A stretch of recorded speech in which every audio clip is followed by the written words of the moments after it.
Hi, thanks for coming. I showed up today with just a note card, and then I saw the screen, and I realized that the note card was not impressive.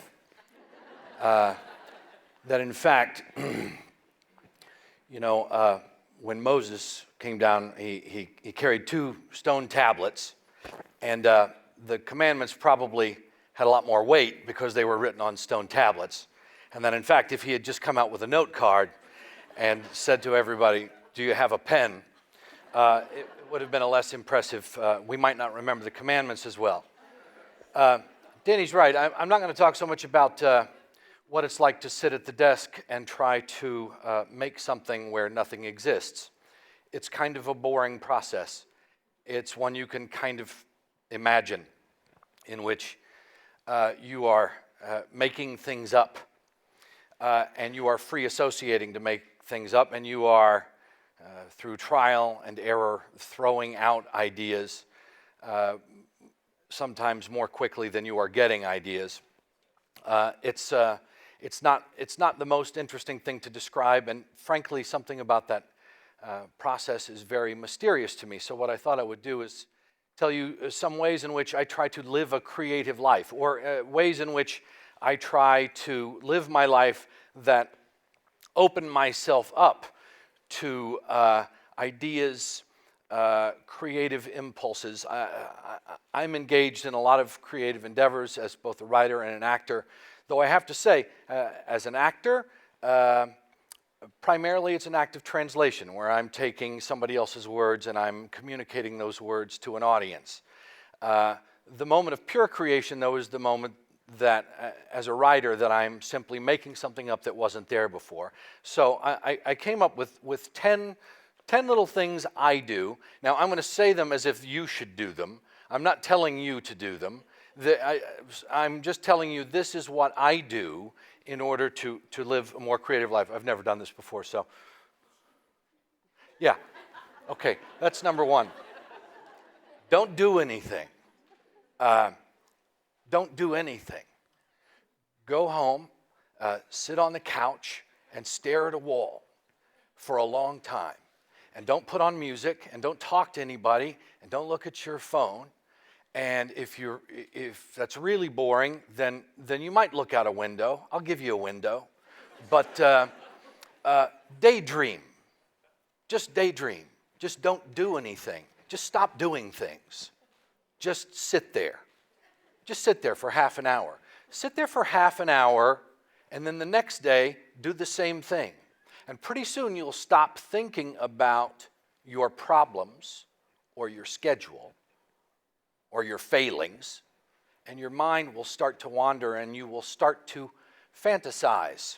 You will start to daydream. We've got so much. It's hard sometimes to clear it all out and just sit. Don't fall asleep. Don't meditate. Just sit there. That's the first one. Yeah.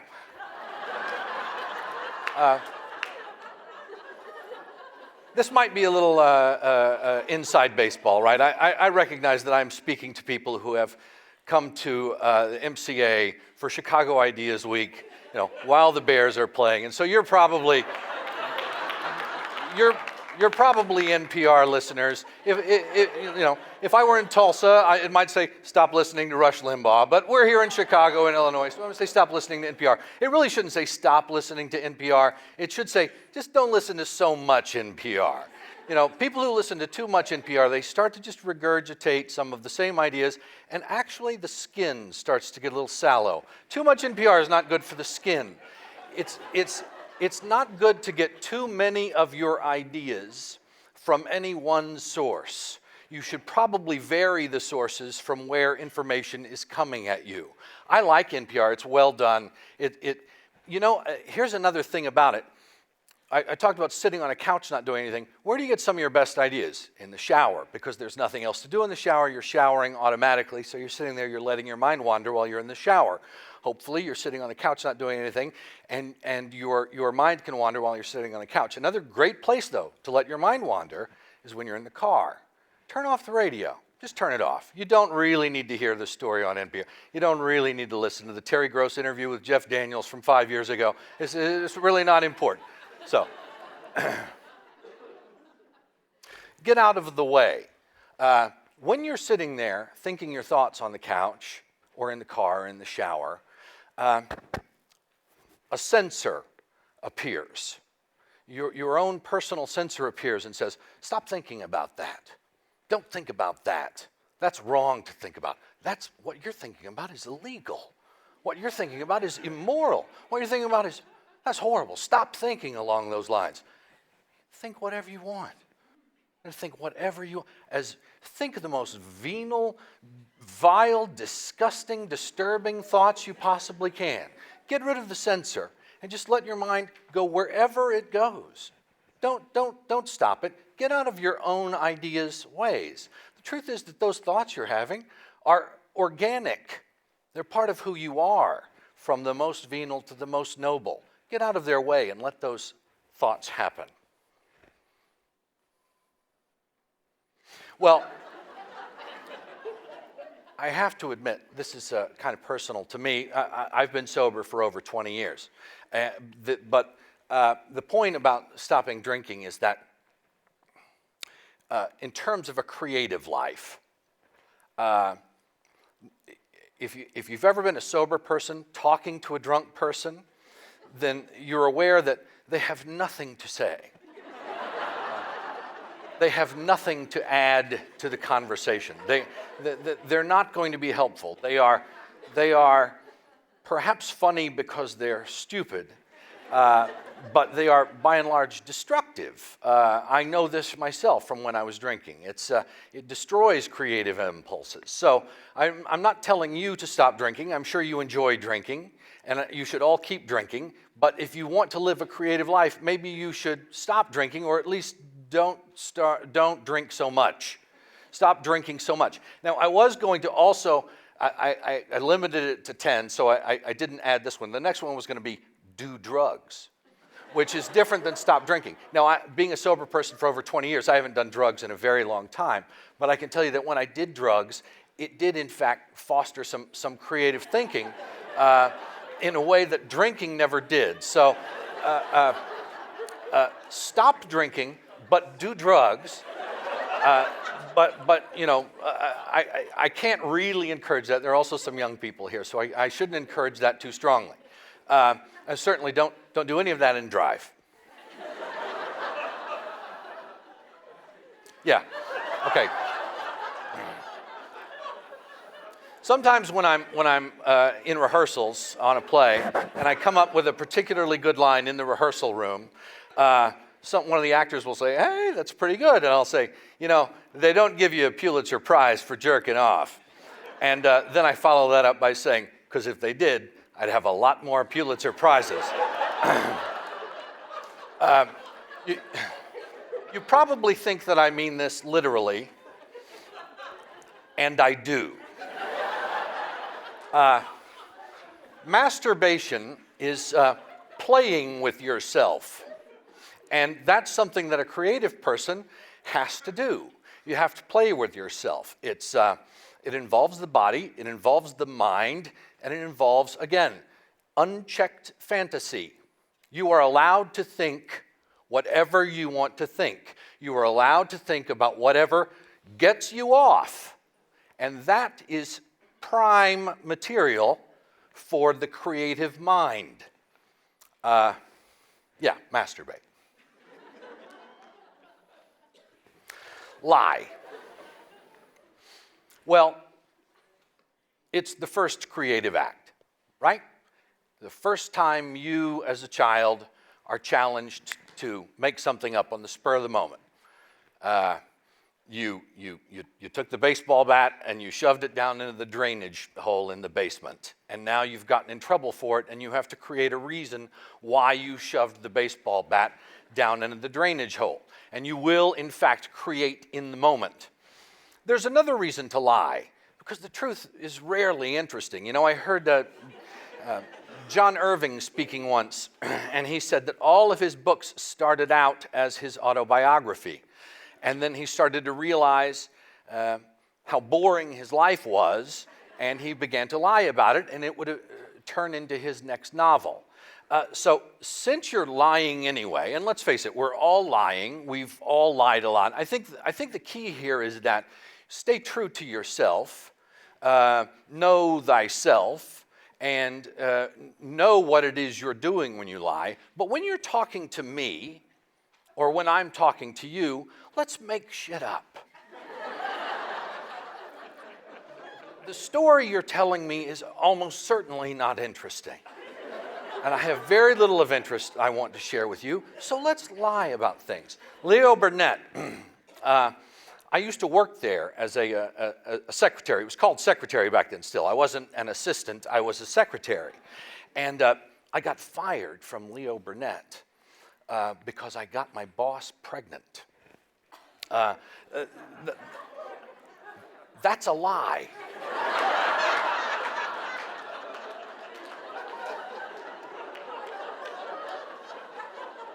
Steal.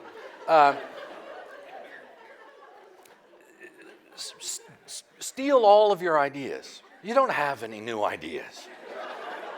They're all already out there. They've all been used. There are way too many stories in the world. There are too many television shows. You can't keep up with them all. There's too many books. There's too much information. Just steal. Sometimes when I'm struggling for an idea, I just go over to something like the film encyclopedia, and I just flip through it, and I find some bad movie, and I just read the description of that movie. I go, oh, well, there's an idea. I'll just steal that. And I just go over, and as soon as I put it into my body, as soon as I put it into my brain and into my process, by the time it comes out, it doesn't look anything like what it originally looked like. I've stolen it all. Everything I wrote was stolen. Some of it is, it's shot through my own experiences, it's shot through my own history, my family, my beliefs, all of that stuff. But everything, it's all stolen. There's nothing new. Good artists borrow, great artists steal. I don't know who originally said that. It's a great line. It's absolutely true. But just don't get in your way about stealing. Feel good about stealing.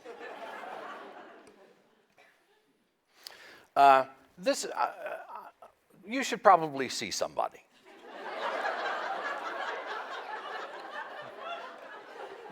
Chances are you need a little help. I know that I do. I know that I've seen shrinks in my life.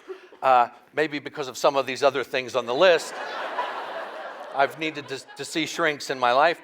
But, sometimes they can really help when they're good, and it's hard to find good ones. Sometimes they can really help you break patterns.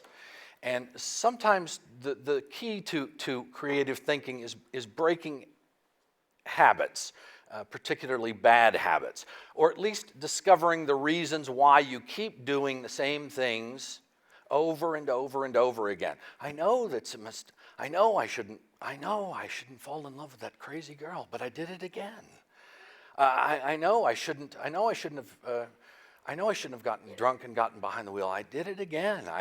Why do I keep doing these things? And of course, it goes back to shoving the baseball bat in the drain pipe or whatever. It goes back to some old stuff. But if you can break those patterns, you can sometimes free up, you can free yourself. You can free yourself. So I suggest you get some help. This is the only one I feel a little self-righteous about because I'm worried. I think most people, maybe most people who listen to NPR or most people who are involved in the creative arts are worried about this one. This is starting to die, this business right here, reading fiction. And it's dying because, you know why it's dying. It's dying because of the cell phones and Facebook and all the other stuff. It's starting to kill we're not reading books anymore. We're not reading fiction anymore. There is no better way to enter the mind of another person than by reading their fiction. You will not get a better window into the experience of your fellow man than you will by reading a book. So when you're done sitting there for half an hour, pick up a fucking book and read it for 2 fucking hours.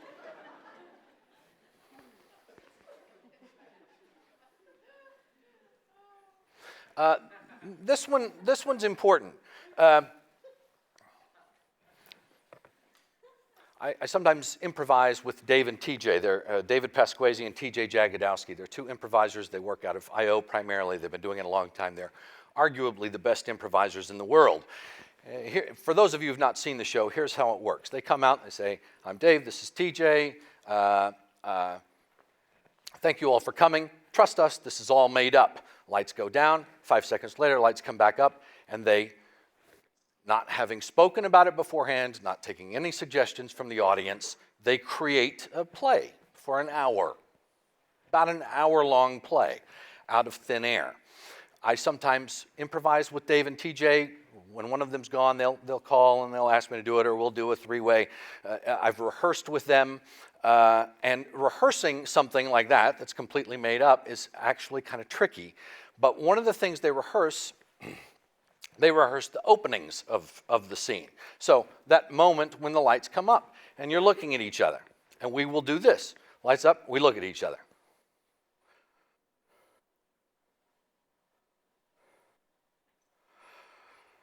And then Dave says, all right, stop, where are we? And I say, well, there's a body of water right here. And Dave says, that's right, and what's back up here? I said, well, there's a little gazebo or something, or a porch or something, almost like a, that's right. And what's the weather like? I was like, well, it's sunny, it's bright, it's a, bright fall day. He said, that's right. We know where we are. It's already there. We're already in the space. It's not magic, and it's not a lie. We're already there. It already exists because it's already part of us. It's just about finding it in the other person. And when you're Rodin takes a look at a block of stone, and he sees inside the block of stone a hand. And he believes his job is to liberate the hand that is already inside the block of stone. Similarly, anything I write, I'm not making it up. It's already here. It's already inside of me. So take the onus off of yourself for creation and just allow what already exists to be. I think that's what a lot of the things on the list are about, actually. It's about getting out of the way. It's about letting creative impulses take over, and it's about allowing creativity to exist, allowing a creation to exist without outside influence. It's mine. Creation is entirely personal. I should say it's yours. It's entirely personal. It's as individual as everybody in here. It's the moment of saying, I'm here. Here's what I am. Here's what I have to say. Thank you.